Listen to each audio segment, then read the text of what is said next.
May panibagong bagyo na naman ngang dadaan sa Bicol. Kaya bago pa man dumaan nga ang bagyong Nika ay nagsisipaghandaan na nga kami at pati ang mga residente dito. Kaya tara, samahan nyo kami. Ngayong araw nga ay signal number 1 na nga ang Kamsur. Kaya umagang-umaga pa lang ay bumili na nga ako ng mga malalaking plastik. At syempre, bumili na rin nga ako ng tinapay kung sakali ngang malakas ang ulan ay meron nga kaming makakain. Ilang linggo pa lang ang nakalipas ay nakaranas nga ang Bicol ng bagyo. Kaya habang wala pa nga ang bagyong Nika ay bumili na nga kami ng iba naming mga kailangan. At pagkarating ko nga ng bahay ay tiningnan ko na ang nabili kong plastic kung malalaki nga ito. Nagpatulong na rin nga ako kay paring M na lagyan namin ng plastic itong may TV. Nililinisan ko na rin nga itong bahay at nililipat ko na rin nga ang ibang kagamitan. Dahil hindi pa nga gaanong tapos ang aming bahay, may ibang parte nga na pumapasok ang tubig. At buti na lang, etong si Musumi ay tumutulong rin nga sa amin sa pag-aayos dito sa loob ng bahay. Winawalisan na nga ni Musumi yung ibang alikabok nga na nakikita niya. Malaki na nga talaga si Musumi at maaasahan na nga minsan sa gawaing bahay. Mas mabuti na nga maging handa kaya pati etong ref namin ay bala kong lagyan nga ng plastic. Kaso medyo maliit nga ang aking nabili kaya hindi rin nga ito nagkakasya. Tumaas na rin nga ako sa may upuan at itatry ko nga talaga na maipasok nga ito. Pero hindi nga talaga kaya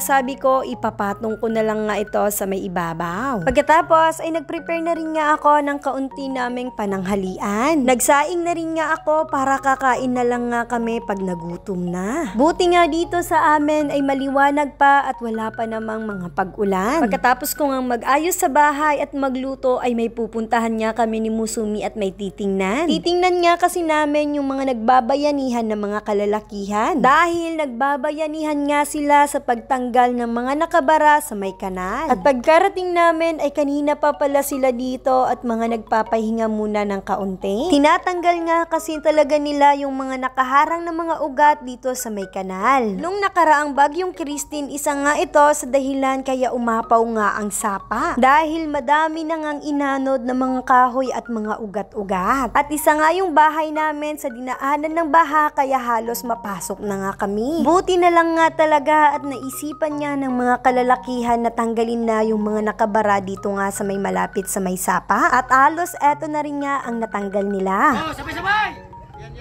10% para sa ekonomiya! Ginulpi! Ay, ginulpi! Ay, ginulpi!